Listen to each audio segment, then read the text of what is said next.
Salam saudara-saudara yang terkasih di dalam Tuhan. Saat ini berjumpa lagi dengan saya. Saat ini saya mau sharing tentang kata kematian. Nah, saudara-saudara, kalau kita membaca Alkitab dari Kejadian sampai Wahyu, kita menemukan kata-kata kematian itu sebenarnya adalah kata kematian itu mempunyai ada 3 jenis kematian. Nah, yang pertama adalah kematian secara rohania. Kematian secara rohania ini adalah terpisah dan terputus relasi Allah dengan manusia. Itulah kematian yang pertama. Yang kedua adalah kematian secara jasmania, yaitu adalah ketika kita kehilangan nafas hidup kita lalu menuju ke dalam rabibu atau ke dalam tanah. Itulah kematian yang kedua.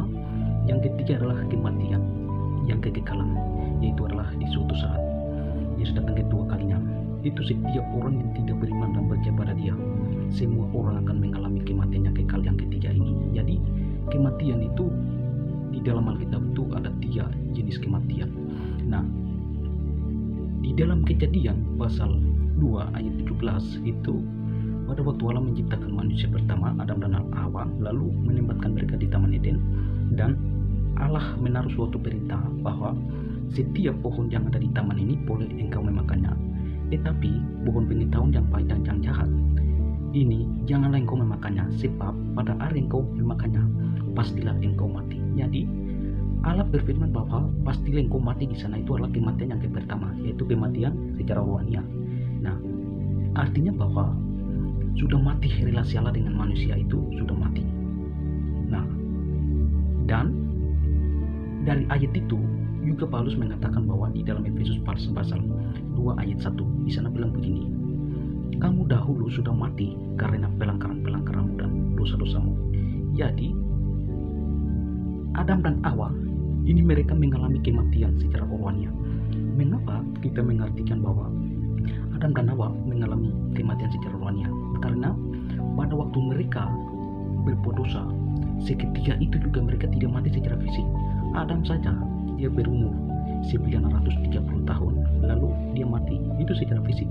Saudara baca di Kejadian pasal 5 ayat 5, Adam mati 930 tahun lalu mati. Jadi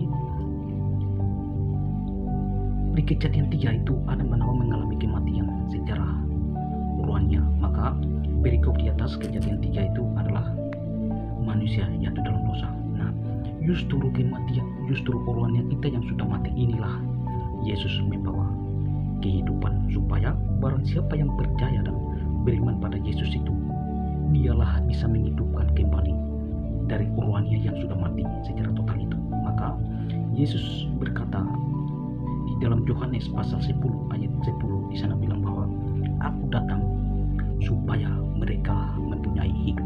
Jadi mempunyai hidup di sana itu adalah dalam arti atau pengertian secara rohania, bukan secara jasmania. Karena begini, sebelum Yesus datang juga manusia itu masih hidup juga. Nah, tetapi Yesus berkata aku datang supaya mereka mempunyai hidup. Di sana itu adalah hidup dalam secara rohania. Karena tadinya melalui ketidakketaatan Adam dan Hawa itu, rohania kita sudah mati. Inilah Yesus membawa hidup. Nah, supaya setiap orang yang percaya pada Dia memperoleh hidup yang kekal. Maka Yesus bilang bahwa akulah jalan kebenaran dan hidup. Jadi Yesus datang ke dalam dunia lalu membawa hidup, supaya rohani kita yang sudah mati itu bisa menghidupkan kembali melalui kita beriman dan percaya pada Yesus.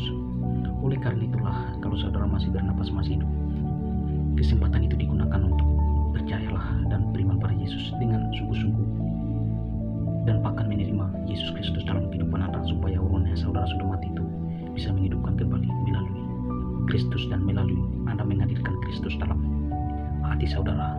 Firman yang menjadi kekuatan buat saudara. Kiranya Tuhan Yesus memberkati.